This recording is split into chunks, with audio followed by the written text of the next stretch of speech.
little bit about the game, I guess. You know, we didn't get off to a great start. We got in a little bit of foul trouble in the first half, and we couldn't quite keep. They're a little quicker than what I thought they were. They're all of their players, and we couldn't. We had a tough time keeping them in front of us, and we had to commit some fouls, and they knocked down their free throws. So they're good, and they wouldn't be there if they weren't. So I'm happy for them. Obviously, I wish we could have won, but there's nothing wrong with being in the state championship game, and especially when you got every player coming back. Coach, with that number of free throws in that game, how does that affect momentum? Yeah, it slows it down a little bit, but it was actually a pretty fast-paced game. I mean, we give up 80 points. I don't know if we've ever given up 80 points in my time at Cameron. So, you know, how many free throws they shoot? 44. So we shot 32. So, but anyway, I mean, that's tough to overcome when they go to the free throw line 44 times. You know, a big part of why we do have success sometimes is we prepare really well, and you know, we didn't know much about it. We had one game on and talked to a few people, but I would have liked to have 2 or 3 films on, you know, but it didn't happen. So, but I'm proud of all those girls, and you know, especially these two. They're pretty special. Ashli, you walk off the floor with that trophy held high. I mean, what's going through your guys' mind at that point? Can you just kind of talk about why you did that? Well, I didn't really think we had anything to be disappointed about. I mean, yeah, we didn't win, but I thought we fought till the end. So, I mean, I just wanted to hold the trophy high when we walked out of there. For you players, a young team, you guys will be back here next year, or at least, you know, BTR next year. What does this kind of experience do for you guys to get this early? It knows we can get back. We know we can get back here next year. So I mean, that's just motivation to us to make it here again. Yeah, how can you talk about what they did to you guys defensively? Did they kind of take you off your shooting game, or just kind of an off day for you guys? I think we just all had off days with our shots. Nothing was falling, so we just had to make our shots. That was it. Did you feel a little tight coming out today? You guys seemed pretty loose to start, but then you put up a few shots and they're not falling, and you tighten up a little. Yeah, at first. I mean, I was really frustrated at first because nothing was falling, but I just had to keep playing.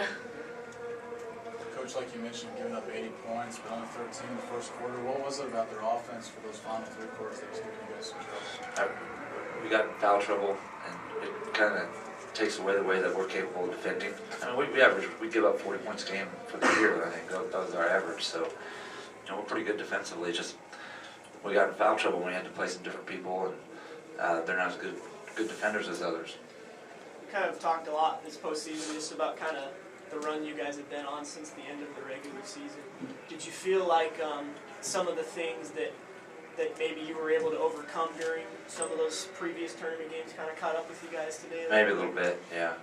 I mean, we were in foul trouble a lot of those games, yeah. And you know, and it takes a little luck to get here. I know that, and our luck kind of ran out tonight. But I mean, we still had. She had 24, she had 26, so they still put the ball in the hole. I mean, I don't know. It's kind of disappointing, but then tomorrow you'll wake up and you'll see that second place trophy. There's about 126 other teams that would like to have that.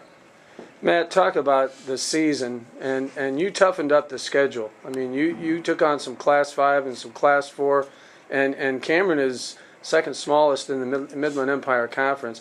How much did toughening up the schedule help your team this year? I think it helped a lot.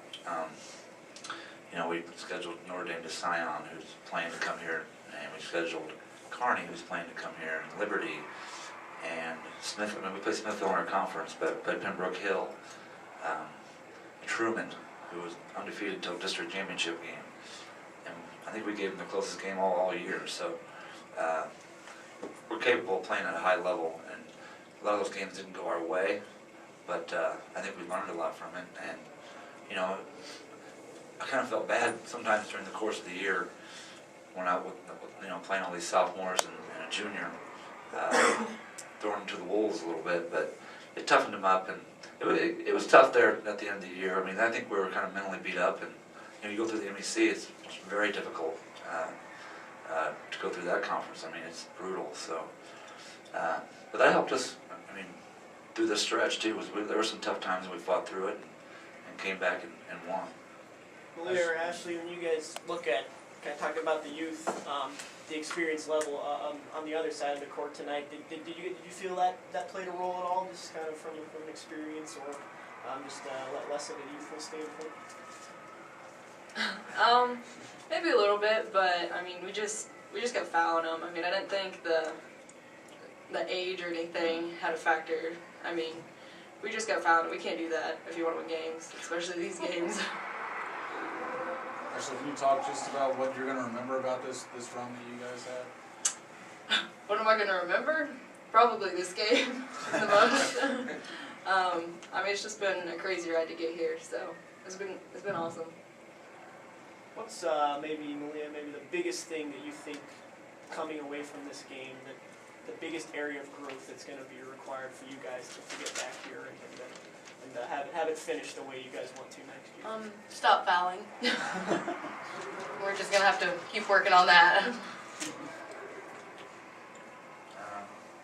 I mean, as far as us forgetting back, I mean, these two are going to work in the summertime. I mean, there's no question about that. But we're going to have some other, and they will. They'll come to the gym and work. They'll work hard in the summer, and hopefully we can get back here again, because it's one of the best times I've ever had in my life, and I know for these two, I really think it was for them too. Have you guys thought about what a disappointment it would be if you don't make it back here next year? You guys feel like you set the bar pretty high for yourself? We're going to win it next year. That's our goal. We've already set that. So they want to be state champions next year. I think that's a good goal for them. Coach, these girls got a lot of playing time just last year, not coming in sophomores and junior. How much have you seen them grow just in this 1 year that they do have that ability now to come back and win it all next season? Well, as far as, like, I'll use Melia as an example, she was more of a distributor even halfway through the year. Now she's a scorer. You know, she averaged, with this performance, I think she averaged right at 20 points a game for the last 7 games. So that's filling it up, and she can score now. And Ashli's a leader. She's a vocal leader, and she never quits. And she's always keeping her teammates up. You know, and she wasn't like that halfway through the season. After you know, she got better at that and realized she had to do it.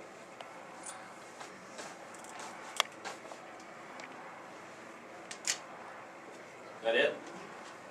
Coach, ladies, thanks a lot. All right, thank you.